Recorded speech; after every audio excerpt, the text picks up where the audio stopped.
course, I just had to burp. But welcome everyone back. Welcome back, everyone, to another episode of I Can Do This All Day. I'm Dan, the part-time Avenger, and with me, as always, is Mark, the resident Jedi. Hello there. So we wanted to do something special for the holiday of feasting that everybody just, participated in, except Canada. They did it like a month ago, but we put our heads together and wanted to review and talk about the absolute, hands down, best movie about food that we could think of, and that is Chef. Chef, starring Jon Favreau of the Mandalorian fame, and also Swingers. But this movie, give me a little bit of your origin story, because I had never heard of this movie ever until I just randomly saw it on Amazon Prime. So do you have any context to this? I do. So during the pandemic, a lot of people picked up like little things, little skills, little piccadillos that they used to fill the time left from every possible other thing that you have done in your life. And one of the things that I picked up, it's not a new thing, it's been around for a while, is a love of like cooking and food. Hence my background. My introduction to Chef as a concept and in a movie was actually from a Netflix show that Jon Favreau and Chef Roy Choi have, where they explored the foods from the movie Chef, which then made me watch the movie Chef and love the movie Chef and continue to watch the Netflix special that has multiple seasons. So you'd never seen the movie? Interesting. I didn't see the movie until I watched who doesn't love Jon Favreau? Interesting. So I had seen this movie quite a few years ago. And then when I saw the Chef TV show, I was thinking like, there was a movie called Chef. I'll check this out. And then I realized, it's Jon Favreau and Roy Choi. I'm not going to lie. The initial concept run of Chef and like the previews were like, single dad loses job, finds himself living in a van. And I'm just like, this seems like a sad movie. Pass. I didn't realize that there was some gourmet level shit going on. There was some gourmet level shit in here. Roy Choi, who's in your background, he basically like Obi-Wan Jon Favreau into this whole role. And he was like super strict. He gave him Korean tacos. Roy Choi is known for his Kogi food truck, which is kind of just almost like a Korean Mexican fusion of some just really good street food, which is really awesome. Did you know much about the cast prior to watching it, or did you just see the TV show and like, oh, there's a movie? Cool, I'll watch it. I mean, of course I IMDb'd that motherfucker and was like, oh. I had never done any research about it. I just saw it on Amazon Prime. I saw it under, like the recommendations, movies you might like, or whatever the hell it's called. And I thought it was like a very happy picture of, Favreau, Sofia Vergara, Leguizamo, and the boy on the truck. I was like, And at the time, you and I have been talking for how many years? We've known each other for about you starting a food truck? Food truck, yeah. Yeah. And so I saw that, I'm like, oh, that's kind of a cool, interesting thing. And for the record, too, I probably took a tiny bit of inspiration from this. And it's only because my wife kept on saying, after watching the movie, you should open a food truck.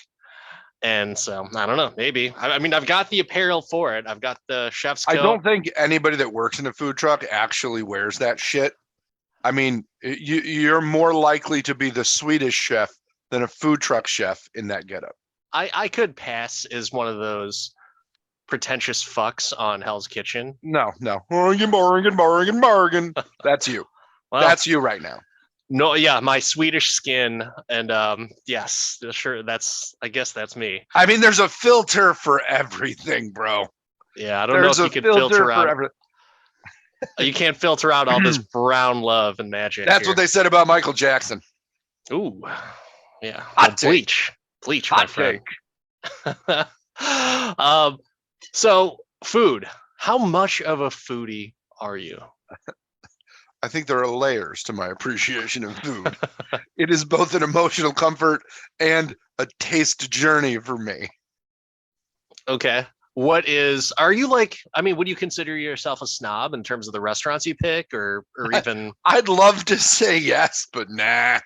Nah, I like the greasy spoon. Like I'm a Waffle House fan in a okay. big bad way. Like it's one of those places when I go to the Sooth that I'm like, yeah, I'm gonna go get breakfast for dinner at Waffle House. Why? Because it's fucking great. It's not that great, but it is consistently what I want from diner level food. I do enjoy diner level food, though. The New York, New Jersey area takes it to a whole different level, right?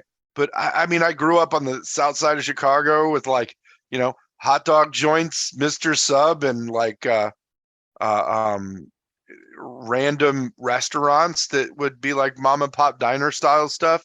I didn't grow up like, oh, we're gonna go to Michelin today and do some really high end food stuff. I grew up with more of like a, you know, European ethnic kind of palate and comfort food and yeah. Have you ever gone to a Michelin star restaurant? I have not gone to a Michelin star restaurant I don't know why I said it that way. I think you have like, because it's you're one of those, pretentious. Because you are a pretentious foodie. Did you answer your own question? um, so I am picky. Like I'm probably the pickiest, not picky eater. And the way that I kind of explain that is that I will That's eat hang on a second. Hang on anything. a second. That's shocking to me because I've eaten at a lot of places with you and I've never seen you get something that you didn't fucking hit hard, bro. Yeah, well, it's because if I order something, I order the good shit.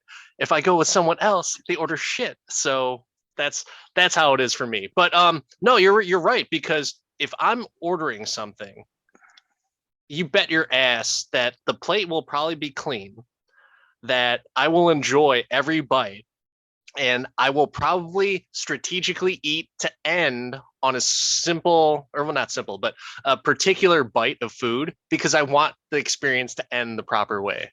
You know what's funny about this conversation? It's reminding me of the amount of times that I've had to pick the restaurant that we go to versus you, and why I enjoy going to dinner with you because I never have to pick the restaurant. I think I've picked two things, right? That British bar in downtown Tampa that has great fish and chips, and Art Smith's at Disney, which has amazing Southern fried chicken cuisine. I don't think I've picked any other place that we've gone to eat. Well, let's be honest too. Like we haven't gone to that many places out to eat. There's been a handful of times that you've Oh been no, it's down here to more that Tampa. it's more than you think. 5 or 6. It's more than a handful that you've picked, though. Oh, It's sure. more than a handful, and you usually it's a good amount. Okay. All right. And in Chicago, you always picked, and it was Moe's. No, Well, we only went there once, or twice, maybe twice, to before they discuss went work downhill. stuff. Before they went down, yeah, no, it was a work lunch. It was a work Yeah. lunch, working lunch, work lunch. Come on, Jesus, man. I think we're amateurs here, but yeah. So when I say I'm the pickiest, not picky eaters, because I'll eat anything and everything. I grew up in a Filipino household, and the type of food that I ate in that household is probably something that a majority of our listeners, or perhaps even the world, probably wouldn't touch with a 10-foot pole. And for No, me, tell me more. Tell me more. What wouldn't I eat? um, I mean, pick an organ from an animal. Pick not an organ, but some other parts of an animal that are made in abundance. It's one of those Dan, are you things. drinking three penis wine? No, no. Oh. But I don't think I've ever had any penis from any animal. And in my line of work, but no, it's yeah, I mean, I'm talking about beef tongue, I'm talking about intestines, chicken's feet, uh, pick whatever from any type of either Asian, African, or some type of Middle Eastern cuisine, I've probably had it and love it. Absolutely love it. But I totally understand as to why some people wouldn't. So that's why I always throw options out there for anytime I'm dining with someone, because I get it. You probably don't want to get, if you want Chinese, you don't want Chinese. You want American Chinese. You don't want the ethnic type of stuff, which we did go to a more authentic type of Chinese place. And they had General's chicken, which is totally American, and I loved it. See, exactly. But I have no problem with it. And like, I enjoy eating any type of food as long as there's as long as it's good people there, I'm fine with it. Like, that's, if there's not good people there, I would rather eat alone. But hey, I don't disagree. I think eating alone comes with all the travel that I've done. Like, I enjoy it, but I also find I'll either it's one of two things, right? On a trip, you're either excited to go find the food, or like, I'm just gonna eat nothing at the hotel and go to sleep. But I don't know if there are that's ever certain happened. cities. Oh, Nothing for me. I would, Well, not nothing, but like nothing special. Sorry, sure, nothing special. yeah. But I think it's very much city based, right? Like, we grew up in a city where you can get a lot. You can, within an hour drive, I think that I can get pretty much any cuisine I want Yeah, that's facts. without a problem. And there are certain cities that I like to go to solely for the food. I mean, there's ambiance and atmosphere and all that stuff too, but like New Orleans, for example, I go for the food. I make sure that like, some people plan the bars they're going to go to on Bourbon Street, the tours, the things. I'm like, nope, I want to eat here. I want to eat here. I want to eat here. Which one's breakfast? Which one's lunch? Which one's dinner? Which one's second dinner? Amen. And that, if there was a religion that I could buy into and tithe on a frequent basis, that's what it would be, the church of food. And that's exactly it that makes a vacation for me, is the fucking food. And you talked about Wisconsin Dells a while back, a few episodes ago, and that was the worst first family vacation I ever went on. Why? Because of the food. And you're gonna say that there's some spots there, but you know what? Babe in the Big Blue Ox fucking diner or some shit. I'm that place is not a spot. That place is a tourist trap. I'm never going to the Wisconsin Dells again with the expectation of I'm gonna eat good. You're gonna eat cheese. I can go to Culver's in many different forms. Where'd Culver's come from? Wisconsin. Yeah, and you know what, man? There's Culver's in Florida now. There's one right down the road for me. There's every fast food joint in the world in Florida. But with the exception, I mean, there's a few that aren't around, but they're coming. There's a Del Taco now in Orlando. You don't have Whataburger, but that's because that's only in Texas. Do you guys have In-N-Out yet? Texas has In-N-Out. That's like just California and Texas, I think. No, maybe. There's Vegas. There's a couple. Hot take. In-N-Out sucks ass. Oh, disagree. Overrated. Heavily disagree. You got to know how to order. Yeah, I know how to order. I know how to order a burger and fries. When your fries suck, sorry, can't do it. When your burger, if you have to order like more than 3 patties to make it like a good burger, fuck I don't that have to order shit. that. No, double animal style, baby, all day long. I know. I've the first time I went to In-N-Out, I had just a regular cheeseburger, and I was like, where the fuck is the meat on this thing? And the fries sucked. And so the next time, which is sometime later, and actually just recently, like maybe 2 or 3 years ago, I ordered double animal style. You know what? It was better, but those fries suck ass. And then I decided to give it another try. You got to order the fries with cheese. You order cheese fries there. Don't give a fuck. You know what? If your fries aren't good enough to stand by themselves, fuck you. That's it. It's a timeless experience, man. It's a timeless food. All right. So we disagree about In-N-Out. what is your favorite type of cuisine? Since before we talk about the movie itself, what is your favorite type of cuisine? That's a very subjective question, and I don't like it. I like. I just don't. It's a question because it varies, right? Well, then give me the variance. I enjoy Asian food. I enjoy a good steak. I love Cajun food. I like Polish food. I grew up on it. You can't do like a top 2 or top 3? No. Really? I need everything, baby. I need it all. Everyone needs everything. Like, of course, variety is the spice of life, but you can't tell me that if you had to live on 3 different types of cuisines, you couldn't do it. I mean, I probably could, because I'd be super general. I'd wish for more wishes. Tell the listeners what they want to hear. Give them the top 3. So there's the food that I order when I know my wife's not going to eat, and that's usually Chinese food, because that's when I get my best swing at that. I'm just going to call it meat in general, right? To encompass steak or brisket or some kind of barbecue. Like, I enjoy a good meat and potatoesy kind of hearty food, like a carnivore-ish cuisine. And I have to go back to like the Polish, German type cuisine. It's near and dear, right? Little smoked sausage, little kraut, a little bit of beet soup. Oh, come on, get some.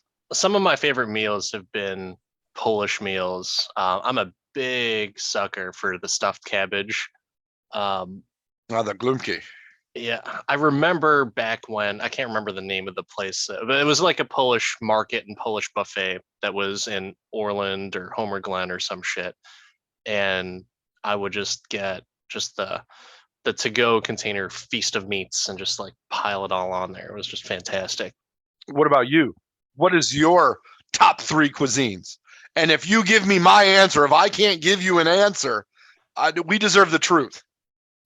Authentic Chinese. I'd like to say Japanese, just for sushi. Pause on authentic Chinese. Meaning go to order. Like, what's your dish? Ooh.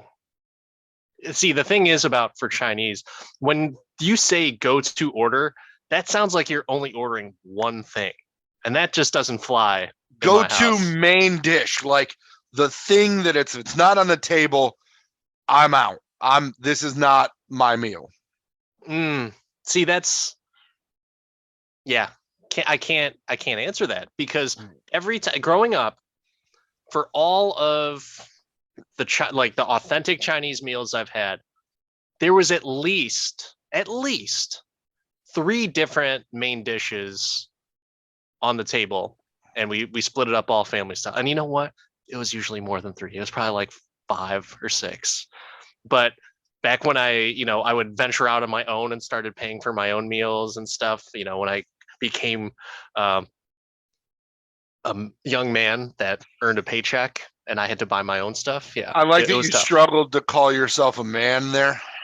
Well, I didn't want to say it like when I grew up to be a boy that made money. That sounds kind of weird. But yeah, young man, when I was earning my paychecks, working full time and all that stuff, doesn't seem too long ago, but it was a long time ago. Anyways, yeah, I mean, I can't go wrong with Chinese fried chicken, clams Chinese style with like a black bean sauce, a steamed fish. One of my other things that is just like a staple for me is dim sum. I mean, Jesus Christ, I named my dog after dim sum. So yeah, so Chinese for sure, but I cannot give you a go-to meal because it would consist of like a list of 10 different dishes, or at least 5 different dim sum dishes itself. Then you have, I would probably say, the American Southern classics like fried chicken. Like, oh my God, fried chicken's fucking amazing. Amazing, right? And so I couldn't see my life without fried chicken or like chicken wings of some sort. And then, I would like to say Japanese just for like sushi and stuff like that. But man, I really enjoy myself some Middle Eastern or Mediterranean type dish where you got the meat, the rice, the pita bread, stuff like that. Very, very good. But hey, you got pizza too. I mean, shit. American pizza, Chicago Mm. pizza for sure. It's Do tough. you eat Chicago style pizza? Fucking right. The thick crust, the stuffed crust, the thin crust. I eat No, everything. I meant the deep dish. Like, Yeah, is of that your go-to? course. Poser. That no, that's not. See, that's That's the you're done here. bullshit that people say because they hear some fucking Dave Portnoy type fucker who's like, "This isn't pizza. This No, is it's not that it's this not is pizza, but casserole." that's just for tourists. No, it's not. No, nobody from Chicago is like, man, I really want Lou Malnati's. That's my go-to. No, it used to I need be. some It wasn't I Lou need some Malnati's. It was fucking. Giordano's. It was Uno's or Gino's East before. Lou Malnati's came, even though I think they were around before. They didn't become a well-known name until much later. Mm. At least from what I remember. While Gino's East was the shit. You could while write on the Gino's walls. East is my go-to. Is my There go-to. isn't a Gino's East anywhere anymore. There is in the city. Yeah, yeah, but like it used to be in the suburbs, like Orland It Park. did. It did. It did. Go It's there. not there anymore. So going on from the food that we enjoy, what about the movie? What food did you see in this movie that you were like, holy fucking shit, man, this looks awesome, or I've never had that, now I want to try it? I've still not been able to get it, but I the pasta in this seems so simple yet delightful. Um, I also need to make a pilgrimage to Franklin Barbecue. Um, Mm-hmm. I do actually. Another thing I picked up during the pandemic is a smoker, and just enjoy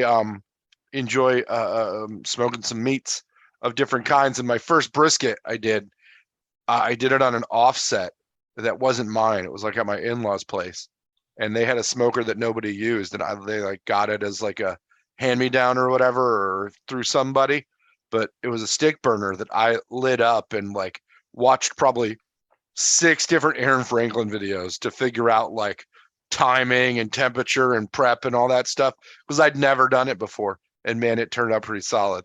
And I've been doing a pretty good job ever since. But to to be able to sample something that they're so consistent with on such a large scale batch level, like I don't like much about Texas, but I love their barbecue. It is good. So the pasta that you would mention first. So I wish I could make it like or just be that confident in the simple. A lot of the things in this movie, the things that stuck out to me were the complex flavor palette sauces that they put together with ease. If there's one thing from the show that I watched, that Roy is just like mad scientist of marinades and this motherfucker just throwing shit together and it just looks like, oh my God, I understand why Favreau is fat now.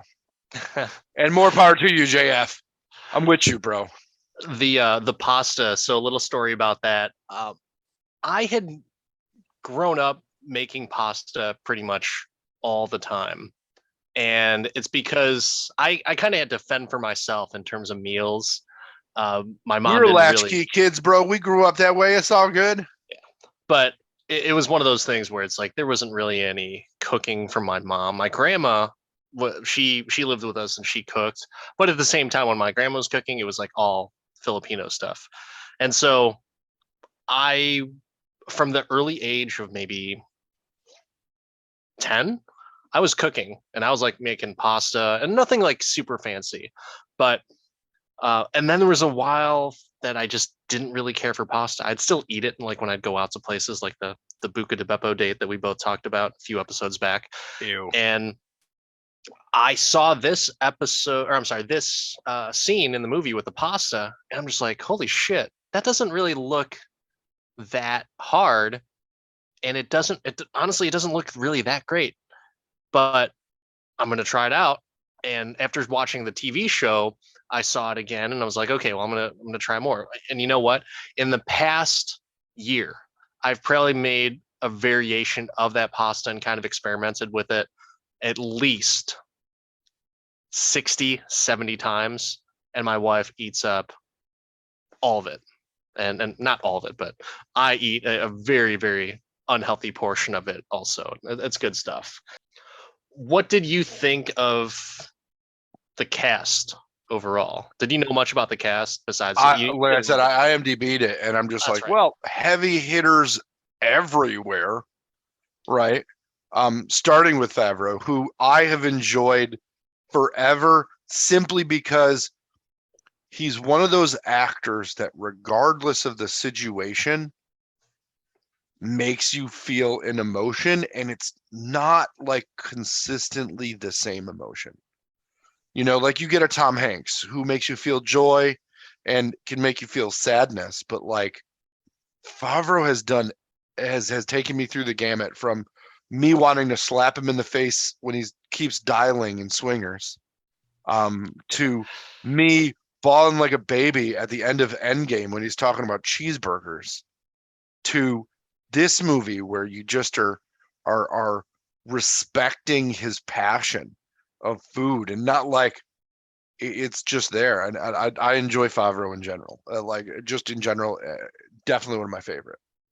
It was a very interesting take of how he portrayed that character, right? Because he's not 100% likable. He really isn't. But at the same point, there's only so much that he knows in life. And what he does know is cooking and being a chef. And he's not the best dad, but it's really cool to kind of see him kind of blossom into more of a person as his son almost kind of drives him to find his like humanity throughout everything. Well, I think there becomes a time in your life where you have to transition from somebody with, especially as a parent, right, to go from a person of singular focus to a person who still gets fulfillment from what they do, but it can't be all of you. And not everybody enters parenthood in that way. Some people have to be kind of shook or shocked into that realization. And it doesn't happen when the kid's 1 or 2. It could be whenever, right? But we went on this journey with him where he was able to share his passion in a way that, I mean, some people don't have an understanding of their dad's passion or their parents' passion, right? They don't have that identifying thing. So I think that a lot of people just identify with that and really, enjoy the positive part of the story. Well, I mean, let's be honest. There isn't as much of a story or plot to this movie. It's No, really, it's basically a food porn movie. yeah, it's strap on your seatbelts. We're going to go for a trip or a ride, and whatever happens, happens. Yeah, it's hey, don't forget about Uber Eats too. Y'all are fucked and getting fat. Like that's basically this movie, and I love it. I love it for what it is. I love it for the complexity of the cast, but the simplicity of the story. I love it for the fact that it puts John Leguizamo in the perfect role, sidekick, Yeah. sidekick, and hype man. He is the Flavor Flav of the food truck, and I love it. So Leguizamo just straight up leaves his sous chef job and travels what it seems like to be that day. Because even Carl mentions it, like, did you just get off the phone and take a flight over here?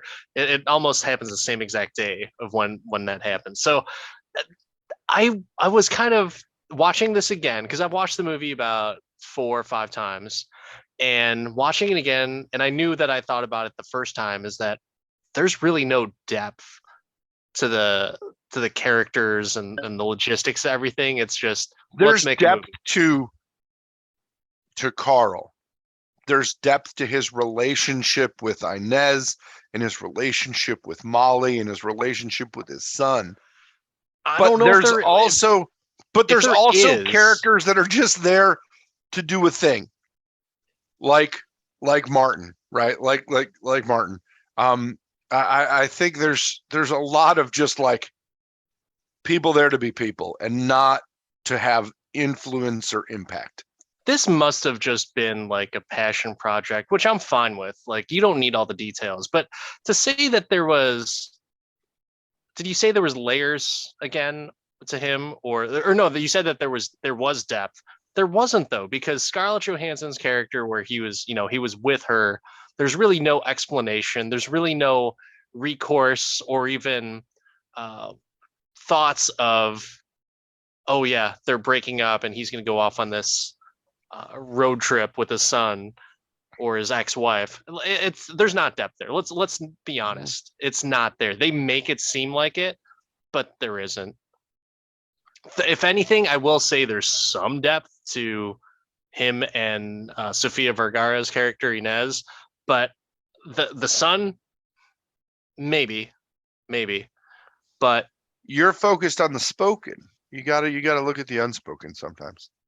You gotta look I, at the words, but the world between the lines.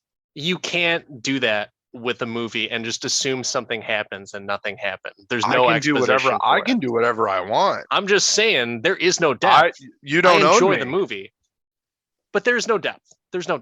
Just be honest with yourself. There's no depth. I believe that you refuse to acknowledge emotional depth because you lack emotional depth. Remember, bargain, bargain, bargain. That's not funny, but It's I you know what? I'm pretty sure it is.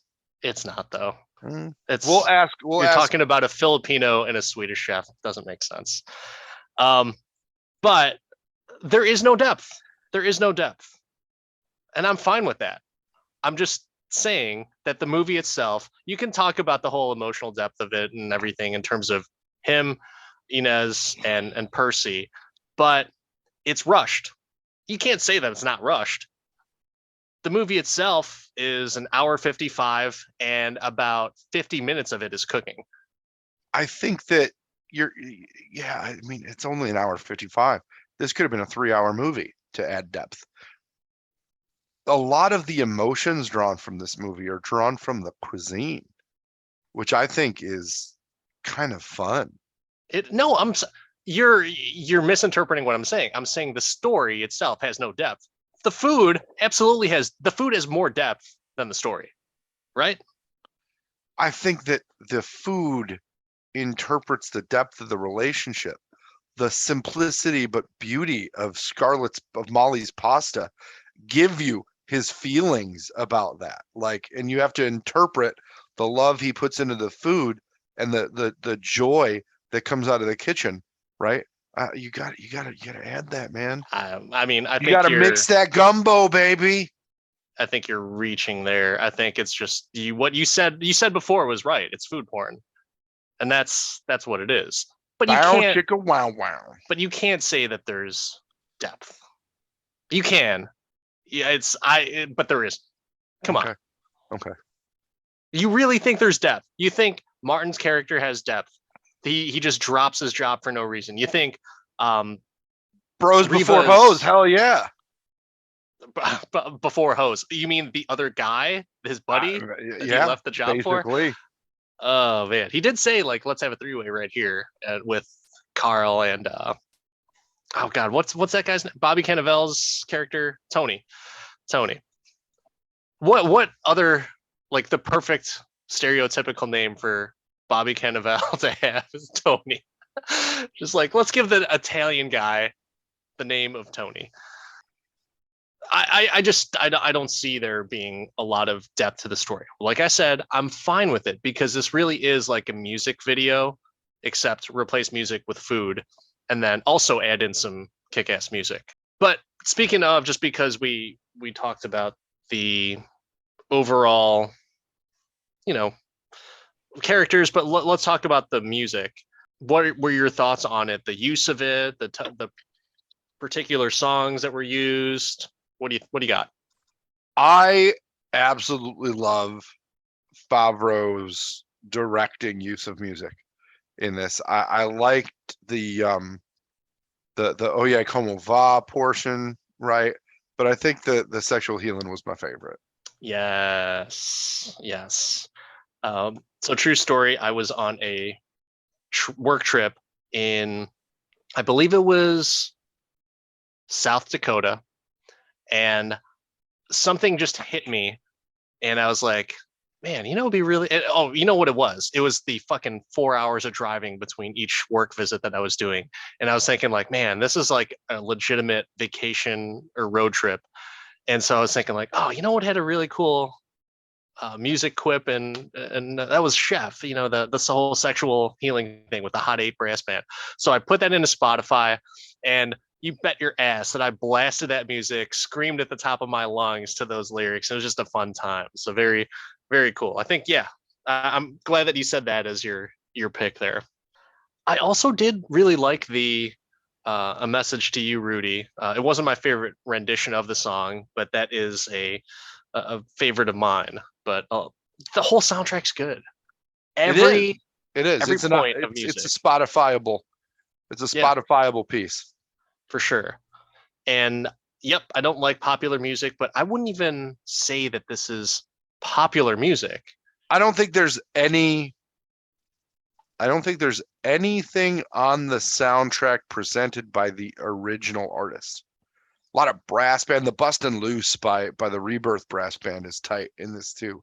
That's Mm-hmm. a sleeper on there. But I enjoy. Like I said, I like the whole thing. I like it. If we were Cool. still buying CDs, it would be a sleeper CD. Why wouldn't you buy a CD right now? If you saw it at like Goodwill for like $1, would you pick it up? No, Really? no, yeah, because I don't think that I have anything currently that is easily accessible to me to play a CD in my preferred audio. Like my car doesn't have a CD player anymore. Okay. I took the DVD player out of my main cinema viewing situation. Actually, neither of my TVs have DVD players hooked up to them, so I have no place to. Where do I put this? I Well, don't know even what like to. you don't have a Blu-ray player either, I own one. but you don't have it hooked up. I haven't hooked up. I haven't used. Got it. I haven't used a disc media thing in a minute. Getting back to Chef, we talked about some of the cast, but I want to talk about a actor that I did not even realize was in the movie. And when he came on the screen, very pleasant, very surprised. I was into it. It's a very short performance, but Are I'm you talking talking? about Iron Man, Robert Downey Oh, Jr. oh, I thought you were talking about somebody else. When you saw him come on screen, he was basically playing Tony Stark or Yeah, Robert Downey Jr., whichever, that's all he does. Yeah. That's his thing, Hey, and that's okay. Tropic Thunder, you can't say that he was Robert Oh Downey man. Jr. in that. Oh, he was not. The He was best not. actor of our generation, Robert Downey Jr. Talk about a movie that I don't think you could make anymore. No, you can't. Tropic Thunder. That's so good Though though. though amazing. Though I do hear that the writer is working with Tom Segura and Burt Kreischer on a movie. Oh, really? Yeah, they Nice. might. I mean, with that, those two, you might get something close. But I I don't think you could go full Tropic Thunder. I don't know if this is ever going to come out. I know Jamie Foxx had talked about it, and I may be getting the facts mixed up, but he has a movie that probably will not be released, and Robert Downey Jr. plays a Mexican. And it's almost like just the same type of performance where they put him in brown face, I think. And I don't think that's ever come. I'm pretty sure I heard that on a podcast or an interview or something like that. And to me, it just sounds like box office gold or a great opportunity for cancel culture. I mean, RDJ can do a lot. Like, don't get me wrong, RDJ has range. Yeah, Except for The Judge.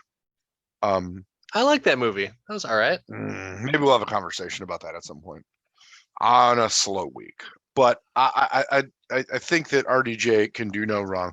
The cameo, I was like, oh, I know him, was Russell Peters, Yeah, who not a lot of people in the U.S. have as a full appreciation of Russell Peters as the international audience. But Russell Peters is fucking hilarious. he If you is. don't know who Russell Peters is, Google it, find a special. There's so many, and he is a top 10 comedian. from one Avenger to another. So Scarlett Johansson, we mentioned her. Dude, she is just flawless in this, and just like the way that they made her up, and like her dress, her hair, everything. She plays like the I don't know if she wasn't the hostess, was she? But Eh. I don't like to say hostess, like, the Like you're matron d degrading or her? something. The maitre d? Not the She wasn't mater, that's wearing the a guy, cummerbund. but no, she's like the head of the house. She's the person. She was like the hostess that would, really be With the person up at the front of the house.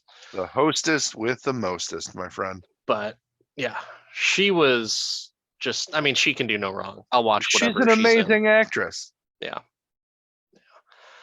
What did you think about the rest of the cast? What did you think of as the surprise person that was in here or whatever? Which surprise person are you The speaking one that of? I was talking about, RDJ, and you were like, "Oh, I was talking about someone else." Oh, I was talking about Russell Peters. I just like the fact that he Oh, was oh, oh, there. got it. I Yeah, also am a big Amy Sedaris fan from Strangers with Candy. I love that John has just started putting her in everything, um, like the Mandalorian, and the Book of Boba Fett. Just like, oh, Amy Sedaris will do this. Yeah, she's fine. yeah. And I'm like, how are you in these small parts? You are super famous. Love that Dustin Hoffman is in it, and I am an Oliver Platt appreciator. I know you mentioned him in the last I episode or I something. do. I enjoy me some Oliver Platt. I find him just funny and enjoyable. Um, yeah, no, loved him in the Lake Placid as the billionaire with the helicopter. Loved him in the West Wing as the lawyer to the president. Like, just enjoy Oliver Platt. He's one of those like working actors that I'm like, oh, this is gonna be good. They have good support from Oliver Platt. Are you a big Three Musketeers fan? He was in that, wasn't he? I am not a big Three Musketeers fan. Everybody makes a misstep, like you and the chef hat. Hurringen, Bergen, Hurringen, Hurringen. Not funny once again, but we'll keep it in there. All right. So going on from the cast, what about the kid, Percy, MJ Anthony? What did you think of him? He was a kid. I think that, excuse me, I think that I can respect the complexity of the relationship, right? And the parents kind of splitting up, but also the wanting to understand and know your dad kind of thing. I think the kid was possibly more mature than the dad in multiple scenarios, and I think that that's a testament to kids in general. Like, how many times have you seen immature parents who you're just like, oh, I feel bad for that kid, and the kid's not bad, not a bad kid. Yeah. It's funny that you said that though, because he definitely is 1000% more mature than Carl is. I mean, you saw him on the YouTube rants that he was like, "You're not getting to me. You're not getting to me." It's just hilarious. Well, I mean, you got to think of all the shit that's why I think the character is so layered. He plays like a wounded person in a big bad way that you can feel. You can feel Carl's anger because he's just been screwed with so much. Yeah, Built up I and agree. broken down. That's why this movie is so good. Like, it's the food porn is one thing, but just the hero's journey, if you will, and the retribution, and doing something the way that you want to love doing it, as opposed to the way anybody else says you have to do it to be successful. He's successful on his own terms, making one fucking sandwich. I fucking love it. What do? One thing, and I do it fucking awesome. So fuck you, fuck you, fuck you. I'm out in my food truck. Yeah. How awesome is that? It's the dream, baby. It is the dream that's very, very tough to attain. And I'm sure it's tough to attain based on your fear and the box you put yourself into, man. Man, all these possessions, man, they're owning you, man. The government, man. I will say that you can see his depth, Carl's depth, And I don't disagree with that. I think, you know, the son, Percy, did a really good job. And I like the fact that he actually kind of reminded me of my oldest, and he's just a good kid. You don't really see him complain about anything until that moment on the food truck where he's like, Carl's making him clean out some repugnant shit in an old hotel pan. And that's where he draws the line. And then they just have this back and forth like, you're going to clean it. No, I'm not. You're going to clean it. No, I'm not. And then he just blows up. And yeah. And so that's one of the things that, like, you've got this creative kid that is doing these like 1 second videos and just documenting the fun that they're having on this trip and really kind of bringing out Carl's human side, which is really cool to see. And I guess, from that, me projecting my own feelings on that, like I hope there's one day that if I ever am like that work obsessed person, or that dad that's just too much stuff going on, that my kids can have that level of maturity and patience to make me realize, shine some light on something and bring me back in and be like, Dad, hey, we can have fun. We don't have to do all work stuff. Which you have, I don't know if you're really at that particular level or age where, you bring Ben on like, oh yeah, we're going to go have fun. And you go do a work thing. I've done that so many times. And I feel like, oh God, I'm a piece of shit that, like, hey, we're going to go have fun. And then I do them like a work trip, or like I bring them on work stuff. No, I separate, but it's early. It's early, and like I work from my basement right now because, where else are you supposed to bury the bodies? Yeah, no, right? That's exactly it. So I haven't had that experience yet, but I'm sure that I will. I've gotten wrapped up in things like that. Happens. That's natural as you wrestle with the same demons of career over family and family over career and getting caught up. It happens. So let me ask you, realistically, do you think, from what you see in the movie for Carl, do you think things will go back to how they were, where he becomes too busy for Percy? I think that it'll be a constant battle, just like everybody has a constant battle with what your priorities are and where they're at, because they always shift, because the target shifts.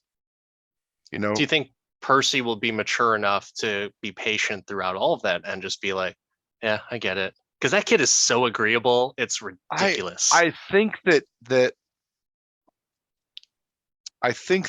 with age and experience, you gain understanding and empathy for your parents.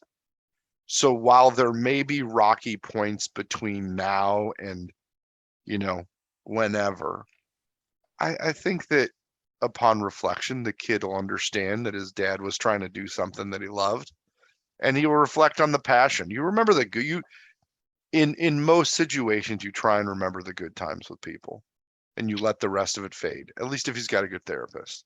So do you think he'll follow in the footsteps and be a chef? Only if you find somebody to clean out hotel pans for him. Overall, favorite scenes from the movie? Oh, I can't pick. It's just so good. It's so good. I think I'm stuck on the spaghetti scene because it's like food love and real love all together, baby. I was tied between that and then the first time they're making the Cubano sandwiches. Mm-hmm.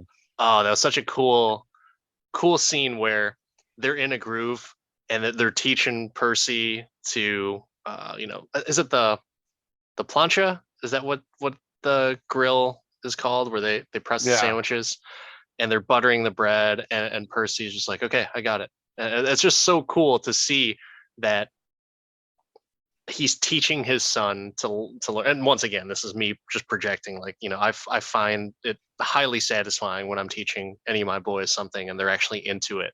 Very rarely does it happen, but when it does, it's a victory.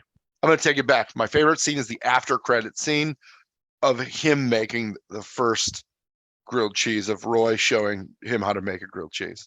Yeah. Yeah, The grilled that cheese. was.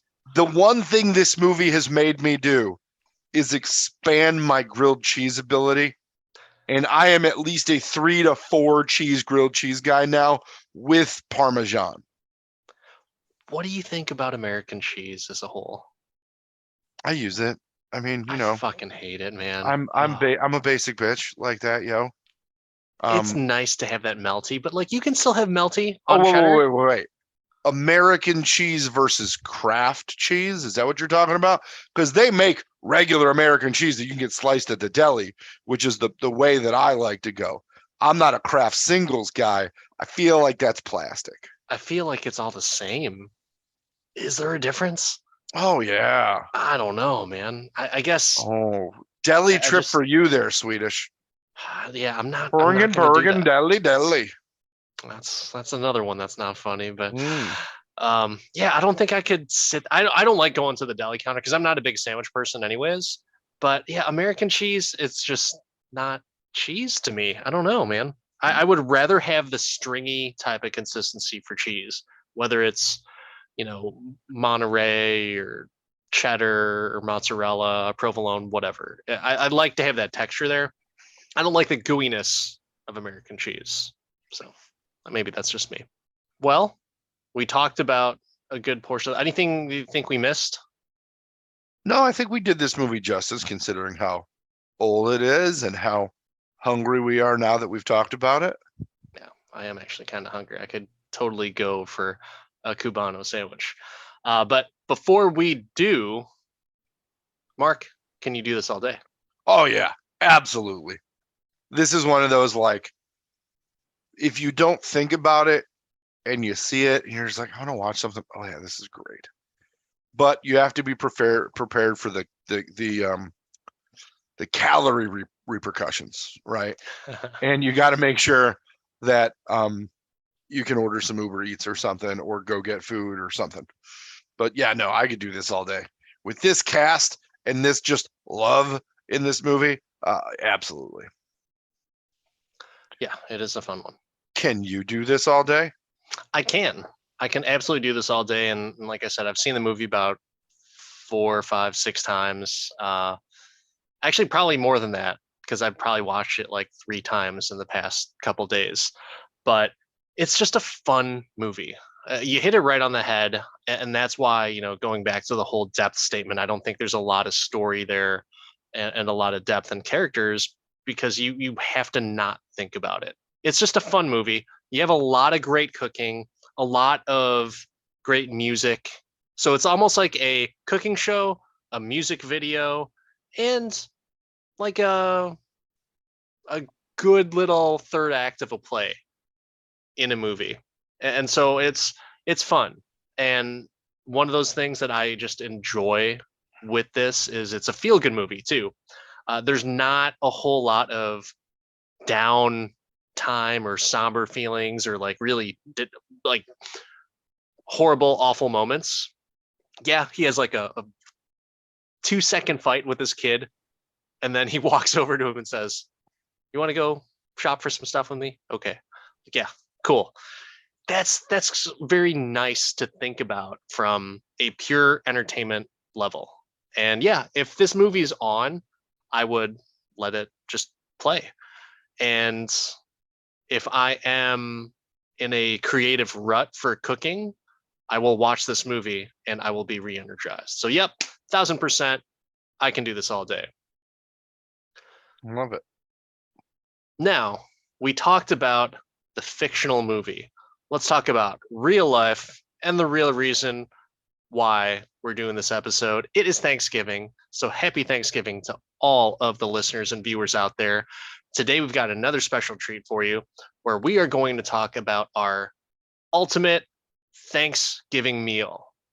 And so we are going to break this down, and Mark and I are both going to have our say in this. Instead of having opposing meals, we're going to create one awesome meal, and it's going to be 2 mains, 2 vegetable courses, 4 sides because Thanksgiving is all about the sides. Let's be All honest. about the sides, baby.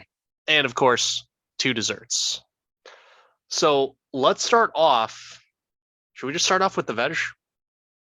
The two I think we start vegetables? off with the mains because you got to start Oh, with the mains okay. because that's you build it all off the foundation, baby. So You got it. I'm gonna your honor because you have the the outfit that looks like you're ready to cook. So first main, go. I'm gonna go with the prime rib Oh, because so damn good. And let's be honest, it is better than a turkey. Not to say that we won't pick a turkey. Mark, that's up to you if you uh, do or I, don't. But prime rib for sure. It is, medium rare. And if you don't eat it medium rare, go fuck yourself. Medium rare, perfect herb butter crust, sliced thick. You got some au jus, and there you go. That's a main. that's not a Thanksgiving main for me. I'm gonna disagree, and I have to pick turkey. You've put me in a corner where I have to pick turkey. I mean, I Full get it. on It's brined, injected, air fried turkey. air fried. My new favorite way to cook turkey. Hmm. So I've gone back and forth over the past few years where I will spatchcock it, and one thing that I do keep consistent is I will do an herbed butter, a homemade herbed butter, stuff that underneath the skin, so as it bakes, butter will totally mellow out over the entire bird, so it's nice and moist. For any of those people who hate the word moist, whatever, it's Turkey fine. should be moist, Dan. Absolutely, Extra moist. yeah. We're not going geriatric dry. This is going to be a No, moist turkey. moist turkey on Thanksgiving. Extra moist. Do you prefer to eat the skin on the turkey? If you cook it in the way that you just described, which would crisp it while also keeping the bird moist, I will absolutely munch on some skin. Yeah. It's pretty good that way. Do you have any other tips for turkeys that you've So cooked? I've done many different turkeys, right? I've done the oven thing. That's played. I don't do that. Fuck around. Fuck. That's for Have my you side. spatchcocked it? I've spatchcocked it. I've also gone to just turkey breasts if I'm going to put them Mm, on like a smoker or something like that because I'm a white meat guy. So give me the turkey breast. I'll put it in a brine overnight. I'll put it on the smoker and it'll be great. But I absolutely love the it's like a cylinder. You hook up a propane tank to it. It's got a burner all around, and you drop that bird in there, and it just cooks in 3 hours instead of 17, and it turns out amazing. I'm not a big stuff the turkey and cook the stuffing in the turkey guy anyway. So the fact that the bird cooks so good, the skin comes out crisp regardless, right? I don't have to do a bunch of work. I'm a big fan of the big old air fryer in the turkeys. Not the sliding door air fryer. It's a turkey. It's an oilless turkey fryer to be specific. I have oil fried turkeys. That's just fucking stupid. When you've got other ways to do it, that just is asking for a third degree burn or a big ass spot on your driveway. okay. I never thought about the spot on the driveway. Interesting, because I just got a ticket from my homeowners association saying I need to power wash my driveway, but uh, bullshit. Mm-hmm. But anyways, all right. So we got our mains. We got a wonderful, wonderful medium rare prime rib, along with a air fried turkey that's brined with some crisp skin. But what topic or what food do you want to tackle next? I'm gonna go sides on you. Okay. I'm going to go sides. I'm going to take the first sides pick, and I'm going to do something that I don't know if it's legal, but I don't care because you violated my Thanksgiving with your prime rib. And I'm going to say that a nice honey baked spiral ham is going to be my first side. All right. Okay. All right. Because it's great at mealtime and it's also great cold out of the fridge as like a nice snacky snack, or for the drive home from you put it in a little baggie and you get a little mange as you go through the terrible Thanksgiving traffic, refilling you before your late night shopping run. Okay. I'm a big fan of some spiral sliced ham, if you were wondering. All right. So I'm going to have to go with mm, well, you know what? Yeah, I have to do it. Garlic mashed potatoes, homemade through a ricer, so that way there are no lumps in the mashed potatoes. Oh, Not you're a too smoothie, creamy, huh? not too creamy. I don't like the mashed potatoes that it looks like glue. Not a big fan of Mm. that. So there still needs to be a little bit of that. But yeah, rice mashed potatoes, so it is smooth. I'm not opposed to lumpy mashed potatoes, but you know Mm-hmm. what? No one ever cooks them right to make them really good. Like you're always, if you have lumpy mashed potatoes, you're always going to get that You one haven't put enough piece. milk in them. Well, no, it's the one piece that's undercooked that you bite into it and it's like, well, yep, I found the undercooked bit of potatoes because Oh the no. asshole didn't cut them up small and boil them. They boiled them whole, Oh and no, then that's a no, no, no, no. It's not smashed potatoes. It's mashed potatoes. I'm with you. I'm with you on that. Love it, love it, love it. Okay, yeah, so that's a side, not a oh veg, huh? yeah, of course. Oh, by the way, too, so it is with a beef gravy, and it is like like the dark Oh, brown turkey homemade gravy, gravy. baby. Turkey gravy. You know the best part about the oilless air fryer? It collects the drippings and I can make that gravy, baby. Regular make my roux, make my gravy right from the drippings. Yeah, but that's better with the beef gravy is better with mashed potatoes, in my opinion. Not on turkey day, baby. It's turkey gravy. You can put You the get the turkey au gravy on jus, anything. I get the turkey gravy on the potatoes. All right. Next side. Next side, gotta be stuffing. What type of stuffing are we talking about here? I Because there's think that some there's dog shit so many stuffing. variables on stuffing. There's some dog shit stuffing out there. So I'm what's not your going go-to? stovetop. So I've made many. I've made stovetop. We've done the make toast, cut it up, put in the chicken broth like the OG. Um, there's a family recipe that uses Bob Evans sausage, like breakfast sausage, in the stuffing that I love. That is my like Thanksgiving stuffing. But for everybody out there that doesn't have the skill of Danny, the Swedish chef, to put together, Filipino chef. I mean, on your bargain, right? It's the theme of the episode, Dan. Don't break it. Don't break it. It's fixed. The unfunny theme.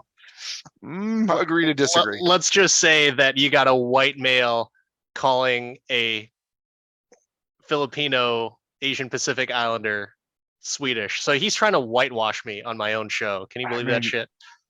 one of us is wearing a lot of white. I don't know who it is. So I think that there's an interesting stuffing that I've made before that was surprisingly good that I think that everybody at home could be able to do. Have you ever had slider stuffing? I was going to ask you that if you've had. Well, when you say slider stuff, are you talking about White Castle stuffing? White Castle stuffing, yes. I haven't. I've always wanted to. It is good. And doesn't 100% taste like White Castles. Like Doesn't it taste like creates ass. that's the way out, not the way in. By the way, It, I love White Castle too. oh, so much, so much. But no, it works. It works. Okay. It works. And so you've made it, and have you made it recently? Um, I mean, recently being in the last 5 years, yeah. Okay. So what else do you put in it? Because I don't know what else. There's all of the normal like stuffing spices are in it, like poultry seasoning and all that stuff, and some broth and stuff. But you use the sliders. So normally, where you got to cut up the bread and toast the bread and all that other shit, you just buy some sliders and cut them bitches up, and then put it in the casserole pan with all the rest of the stuff. You mix it up, put it in the casserole pan, and bake it for a lot less, and it comes out like stuffing, man. Okay. It's solid. I'm not opposed, but there's a family recipe that just is stuffing to me. I've heard that you can put. I've heard people putting beer in White Castle stuffing, and so I'm wondering if that is good or not. I've never, like I said, I've never had it. I've always wanted to. If But you had to pick a beer that felt like it matched to go into White Castle stuffing, can it be anything but the High Life? I don't. All beer really does taste the same to me. with the exception of like you got IPAs and all that shit. But yeah, I don't know, man. For that, I would flat out say like the shittier the better. So why not go with some natty No. light? No, dude, you want to talk about the ultimate colon cleanse? Natty Light, Natty Light slider stuffing is not on my Thanksgiving menu. Thank you very much. I'm classy. I'm going high life. What is the The what's the beer that champagne of beers. what's the beer that they do at Coors Banquet? That's what Johnny Lawrence likes to drink in Cobra Kai. Coors Banquet. I've never had it before. I'd pick the banquet over the natty. Yeah, You're not a dirty frat house anymore. Yeah, well, like it really matters because you're putting it into White Castle. I Oh. don't think it matters. I believe that the entire movie that we talked about in quality ingredients make quality food. Right. And so, like I said, White Castle stuffing, it doesn't matter. You can put champagne in it and it's not going to taste like any different in comparison. I can put enough. Fuck you. I can put enough truffle in something to make it fancy. I don't know, man. White Castle deserves to be shitty, and I love it. That's the thing where it's like you don't go too fancy. You fucking go shittiest of the shitty, and you know what? It's still gonna taste good. Still gonna taste good. Right. I believe you, sir, owe me a side. What's your all right? So we've final got side recap of sides: garlic mashed, spiral sliced ham, stuffing. Go. I'm gonna have to go with fresh cranberry sauce, or at least sauced cranberries, where it's not completely macerated. You still have you can still see the semblance of the cranberries. You splash a little bit of vanilla, orange zest, not too much sugar, so you still have that tartness on it. I'm not a big fan of the jelly type of cranberries where it's like super, super sweet. I like having a little bit of substance there, and I like them a little bit tart. Actually, probably a lot tart. I think I do like it a lot tart. And I like to see the imprint of the steel jar that they came out of, or the steel can that I took my cranberry sauce out of. I like to be able to cut it like a little slice. Is there any other way to really prepare that? Like, no one melts that down, do they? Fuck no, you just plop that shit on its side and you get a butter knife and people just take your slice, baby. Yeah. Take your slice. For clarification, it's not the cranberry sauce, but they are sauced cranberries. So freshly made, get the Ocean Spray cranberries, get a package of it, get a little bit of sugar, a little bit of orange juice, a little bit of orange zest, put in some vanilla. You could put cinnamon if you want. I'm not a big fan of it, but simple. We get it, fancy pants. Simple is best. We get it. All right. Well, speaking of fancy, let's go on to what everyone really wants at Thanksgiving, the vegetables. The vegetables. So I'm going to go completely off the reservation with this one. So there's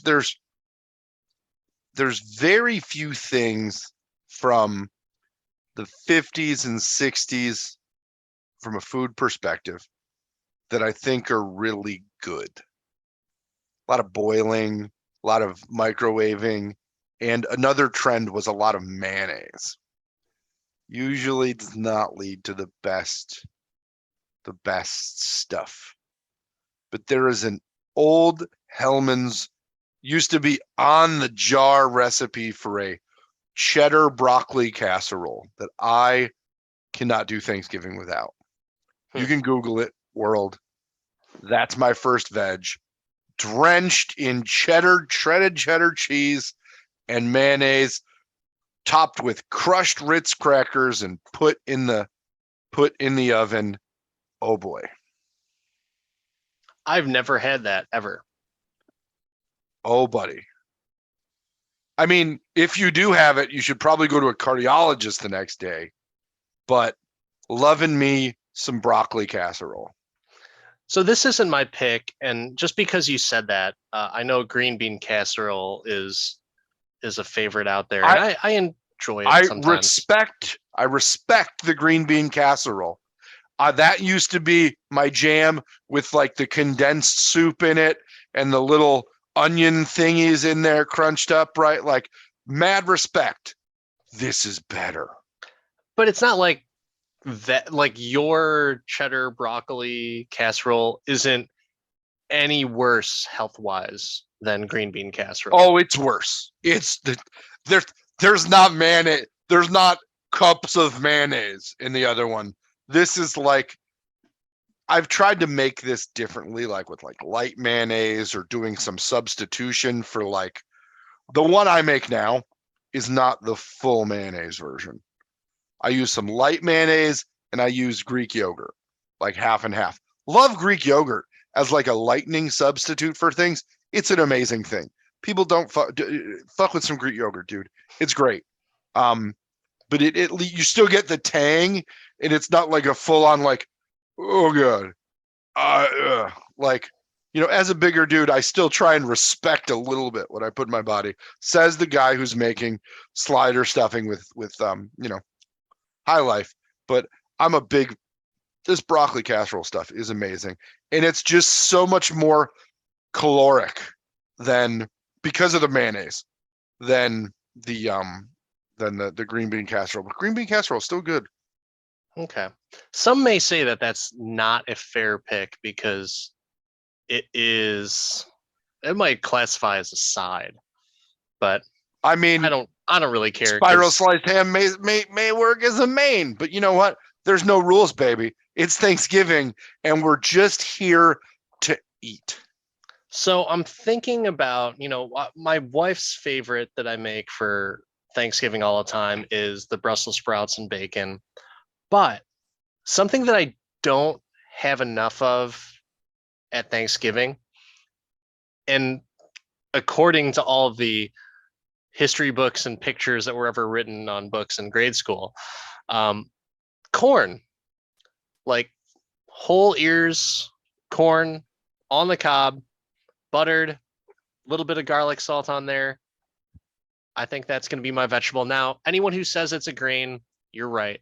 But fuck you, it's a vegetable on this episode. Hey, it's got the juice, baby. I mean, I can't imagine a more beautiful thing. It's corn. And that's that. I don't remember any other lyrics from that song. So it's got Corn the Kid, juice. the Corn Kid is freaking adorable. He is. Oh my gosh. All right, so let's end it strong. Let's go into the desserts.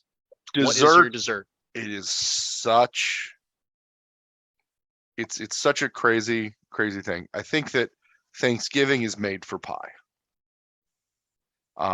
Thanksgiving is made for pie. I'm afraid of this answer. Fuck. But then you have to talk about what kind of pie you really like. And I am not a basic bitch when it comes to pie. I am not going with the standard pie of pumpkin. Good. Fuck some pumpkin pie. Y'all can keep that shit. That is garbage. I'm gonna go. You're gonna say something like even worse. What? I'm gonna go Baker Square Oreo. Okay, dude, is Baker Square still around? If they better be, or else where the fuck am I getting my Oreo pie, bro? I have not seen a Baker Square in forever. Oh, the one in Orland closed. Yeah, like years ago. Before I even Shit. moved, it closed. I don't know. So apparently, you haven't been having your Thanksgiving dessert. I know I had it last year, I think so. I'm gonna go with pie, and my pie is going to be French silk. Oh, nice. French Nice. silk pie. I want you to know that apple is a close second for me. And my favorite apple pie is from so are you French silk, Baker Square French silk? I actually like I've had better French silk at Jewel, Oh. at Sam's Club, I want to say there was another grocery store. I can't remember if it was like a Hy-Vee or some shit. But yeah, I've had better ones at the grocery stores. I like I said, apple close second for me. Best apple pie I've had is from Costco. They do have pretty big, Dude. massive apple pies, which are They're good. big, they're massive. You think it wouldn't be good. Holy shit, it's amazing. Dude, check out the Meyer caramel apple pie. Oh, Really, really good. that And I'm might not make even it to my that I'm might not make even it a to my big apple pie Thanksgiving fan. table this year. Yeah, check it out. It's good. If they make it, maybe you can make a request. I don't know. But yeah, Just walk in and be like, bitch, I need a caramel apple pie. Sam's Club will do it. Sam's Club will do it. But yeah, good stuff. I'm a So Costco snob, Dan. I'm a Costco snob. yeah, well, I don't have a Costco that's really close to me, so that's the only problem. I used to live in the lap of luxury out in the south suburb, Tinley Park, Orland Park area, but not anymore. Not anymore. I live in Lakeland, Florida. Florida. Yeah, that is right. But yeah, so that is our ultimate Thanksgiving meal. We've got medium rare prime rib, turkey. We also have spiral honey baked ham. Is that what you said? Garlic mashed potatoes, sauced cranberries with some texture, a little bit of orange zest, along with your, what was your other side? We got some stuffing. We got some good stuffing. Stuffing, and it's the White Castle slider stuffing. I mean, I'll throw it out there. Yeah, I mean, why not? Why not? Okay, I would be ecstatic about that. I'd have a good time with that. And then we also have cheddar broccoli casserole, along with corn. It's got the juice. It's got the juice. And then we finish strong with the French silk pie, along with your choice of Oreo pie. Oreo pie from the Baker Square that is going out of business tomorrow because no, you better find it quick. dude, it's all about the white stuff. Yeah. Well, that concludes our episode. Happy Thanksgiving to all of you. We hope you enjoyed your time with us today, and we hope you enjoy your time with your families. This is Dan, the Part-Time Avenger. That's Mark, the Resident Jedi. Let us know what we missed from our Thanksgiving extravaganza. If there's a food that you think we need to try, if there's an easy recipe you can send us, we are not against having a separate Thanksgiving just to try user requests. Yeah, send it our way. Instagram, Twitter, you know how to get us. We'll see you next time, everyone.